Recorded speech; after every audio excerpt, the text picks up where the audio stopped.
ரத்தன் டாட்டா. ரத்தன் டாட்டாவோட close friend Shantanu Naidu. எப்படி 2 பேரும் சம்மந்தமே இல்லாமல் ஃப்ரெண்ட்ஸ் ஆனாங்கன்னு பார்க்குறீங்களா?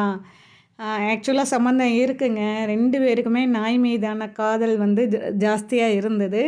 ஸோ சாந்தனு நாயுடு வந்து நாய்களுக்கு சேவை பண்ணுற விதமாக ஆக்சிடென்ட்ஸ் அவாய்ட் பண்ணுறதுக்காக நாய் கழுத்தில் ஸ்ட்ராப் கட்டி விடணும்னு ஆரம்பித்தாருங்க. அதுக்காக ஹெல்ப் கேட்டு நம்ம ரத்தன் டாட்டாவுக்கு ஒரு லெட்ரு எழுத போய் அதை அவர் பார்த்துட்டு 2 பேரும் மீட் பண்ணி ரத்தன் டாட்டாவுக்கு சாந்தனு நாயுடுவை பிடிச்சு போய் ஃபாரின் அனுப்பி படிக்க வச்சு அவர் டாட்டா கம்பெனிலேயே வந்து யங்கஸ்ட் மேனேஜராக ஆக்கி அழகு பார்த்தாருங்க.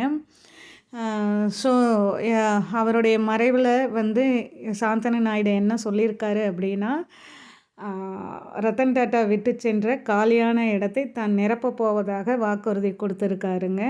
ஸோ இந்த வாக்குறுதியை கண்டிப்பாக நிறைவேற்றுவாருன்னு நம்புகிறோம்.